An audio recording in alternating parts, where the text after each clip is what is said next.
He was called the Black Sultan, the Lion of the Maghreb, and for a time he ruled an empire stretching across North Africa.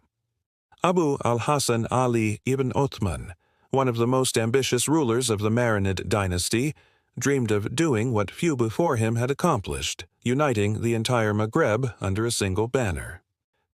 His story is one of glorious conquest, bold diplomacy, tragic defeat, and the relentless pursuit of a grand vision.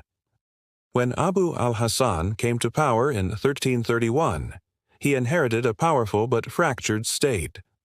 The Marinid Sultanate was strong in Morocco, but its influence in the wider Maghreb was limited. To the east, the Zayanids ruled Tlemcen in present-day Algeria, and the Hafsids controlled Ifriqiya, modern-day Tunisia.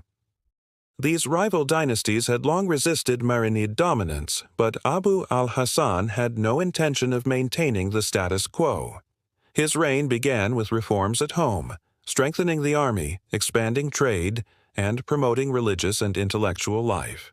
He patronized scholars, poets, and architects, turning Fez into a radiant center of learning and culture. But beneath this surface of peace and prosperity, he prepared for war. In 1337, Abu al-Hasan launched a campaign against the Zayanids of Tlemcen. The siege lasted for years, a brutal test of endurance and military might. Finally, in 1337, the city fell. For the first time in over a century, Tlemcen was under Marinid control.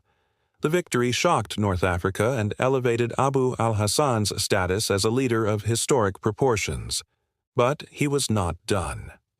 Flush with triumph, he turned his eyes to the Hafsids in Ifriqiya. In 1347, he invaded Tunisia. His army, bolstered by years of success, moved like a storm across the landscape. City after city fell, and the Hafsid Sultan fled. The dream of a unified Maghreb was nearly complete. For a brief moment, Abu al-Hasan ruled from the Atlantic Ocean to the gates of Egypt, a revival of the Almohad Empire of old. Yet the higher one climbs, the harder the fall. In 1348, while consolidating his hold over Ifriqiya, rebellions erupted in the newly conquered lands. The local tribes, Berber groups with deep loyalty to their own traditions, rose up against the foreign rule of the Marinids. Abu al-Hasan, caught off guard and far from his home base in Morocco, found his forces stretched thin. Then came the Battle of Kairouan, a devastating blow. In the harsh Tunisian desert, Abu al-Hasan's army clashed with the rebels. Despite his reputation and experience, he was outmaneuvered and suffered a crushing defeat. His dream shattered. He retreated west, wounded in body and spirit. By the time he returned to Morocco, internal strife awaited him. His own son, Abu Inan Faris, would rise in rebellion, taking the throne and ending his father's reign. But even in defeat, Abu al-Hasan's legacy endured.